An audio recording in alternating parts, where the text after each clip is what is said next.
Hi guys, welcome back to my channel, and in today's video I'm going to be making this stem cell scene render in Blender. And it's actually pretty easy, although throughout the video I do change my mind on a couple of things. I switch out different ideas just because it happens. But this is what I'm going to be making today, and if you like the video, please subscribe and like. Or if you don't, hit the dislike and tell me in the comments what I could work on, what I could improve, and what you would like to see as well. So yeah, without wasting too much time, let's get into the video. So I'm just going to start by deleting the default cube and the default lighting, and replacing that with a UV sphere. So I'm going to come down here into the add UV sphere segment or section rather, and increase the segments up to 126 should be fine, and the rings as well, increase that to maybe 62, 64. This looks pretty good. It's giving it that smooth spherical shape without the rough edges, and I can just right click and shade smooth, and there you have it. So now I'm gonna go into the shader editor and add a new material, and now I want to make this transparent, so I'm going to increase the transmission to 1 and maybe reduce the roughness. So this material is for the outer part of the cell and not the cell nucleus. So I'm just going to name this cell, and then I can do that here as well. Cell. And with the normal, I'm going to add a noise texture. I can actually go into material preview.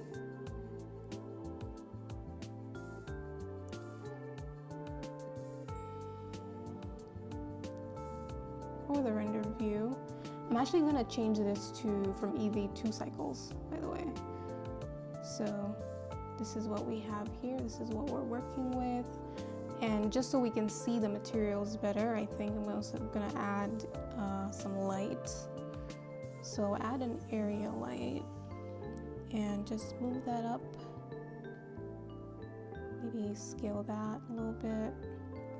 Move it along the y-axis and rotate that 45 degrees, pointing towards our object. Okay, there we go. Increase that as well. Increase the strength. I think 100 should be fine. This is just so we can see what we're doing and what we are working with.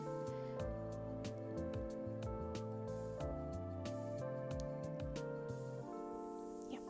All right. This is looking pretty good. So I'll go back into the cell material and can actually work with that from here. So I'm gonna add a bump node in between and connect that to the height. Oh, there we go.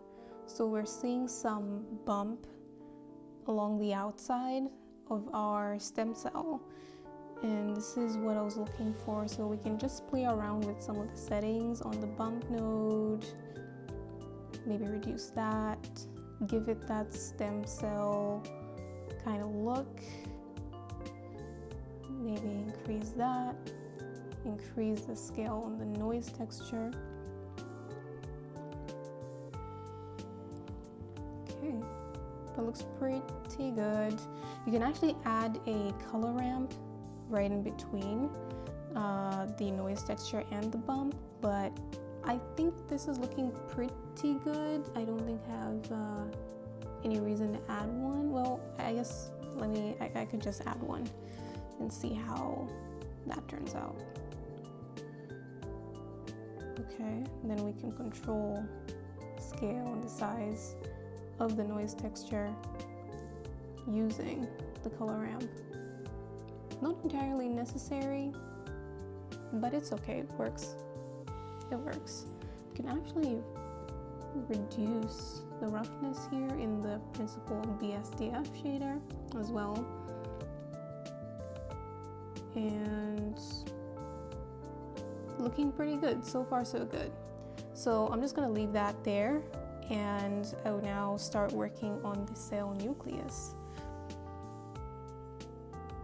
So now that we have the outer part of our cell, I'm going to create the cell nucleus. So I'm just gonna add another UV sphere here, and we already have these settings, so no need to change that, and we can just scale that down kind of like so, maybe a little bit more. That looks pretty good. So we can already see that peeking out through the outer part of our cell. I'm actually going to scale that down just a little bit more. I think that looks pretty good. So I'm going to rename this actually to cell nucleus and add another material and change the base color to maybe a green. I like a green. Maybe a green, a darker shade of green. And this is purely for aesthetic reasons. This is probably not how real stem cells look like, probably somewhere, but this is just for aesthetic purposes. It's totally up to you. You pick whatever looks good and edit that however you like. So I'm not going to add, I would like to add a bump here and see how that works for my cell. Granted, we won't see much of it because we already have the bump on the outside of the cell in this texture, so it might not be so necessary. Otherwise, this looks pretty good as well. I guess I'm just gonna add a noise texture there and maybe scale this up or lighten this up a little bit.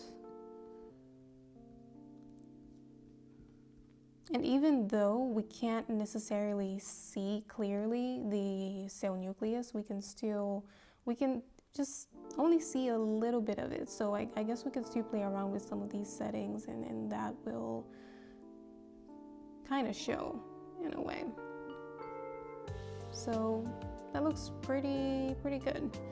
So what I'm gonna do next is just add these to their own collection here.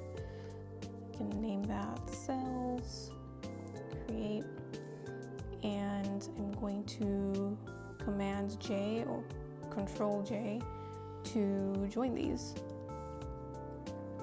All right, just so they are moving together and they're connected. Great, awesome. Now I'm just going to set the camera to view, and I'm actually gonna go here and just set this to the X 90, or the rotation of the camera should be 90, the Y 0 degrees, and the Z 100 or 180. 180 degrees, kind of like that. Then we can just play around with the location here. You can go up and down.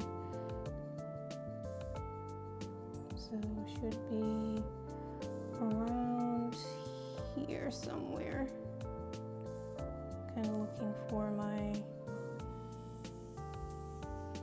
yep, there we go. So we can just play around with these settings and pick a suitable camera position before we start placing our cells for our image. So this looks pretty okay. We can just center this just a little bit more.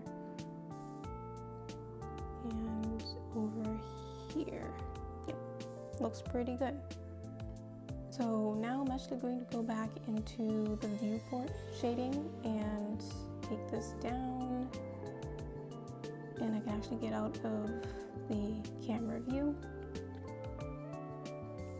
And I can start setting up my scene. So I'll just duplicate these quite a few times, and if you guys watch a lot of my videos, you know that I like using the particle emitter. It's just so much easier for me. I don't really have to worry about like placement. It just kind of happens naturally. It's the reason I like using the particle emitter, but I know it can be very taxing on computers. This is just so much easier. So yeah, I'm actually gonna try this method, the harder way, in my opinion. I'm gonna try this out in this video, and just maybe duplicate another one and duplicate another one here. Then I can get out of the camera view and scale this down a little bit, move that all the way over here.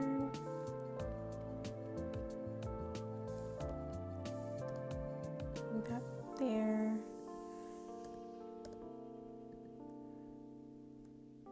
Maybe scale that down a little bit more. Scale that. Can go back, and we just alternate between the camera view and out of, just so we can see how it's what the placement looks like. Can move this maybe here. Move that slightly to the front.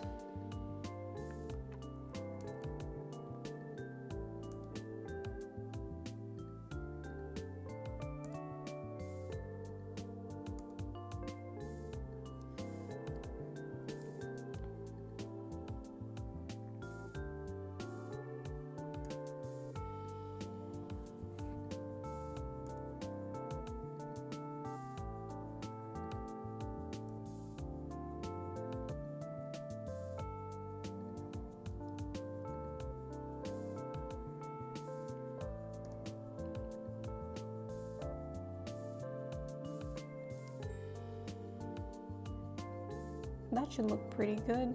And if we go back into our rendered view, this is what we have. Of course, we're going to play around with the lighting a little bit and the background before we get done, but for now I'm actually going to add some depth of field to our camera. So I'm going to use this front sail here and maybe play around with that. Reduce that to 2.5. Should be pretty good. Looks alright. I wasn't able to record the final part of the tutorial, but this is what I got after rendering. It actually looks really, really good. I rendered this in 4K. It took me about 5 hours to render. Could have been shorter, but that's what we got. And yeah, we've come to the end of the tutorial. If you liked the video, please hit like and subscribe. And if you didn't, let me know in the comments what you didn't like, what you liked, what else you would like to see, or what you'd like me to change about my approach when it comes to tutorials. So thank you guys so much for watching. Can't wait to see you guys in the next video, and goodbye.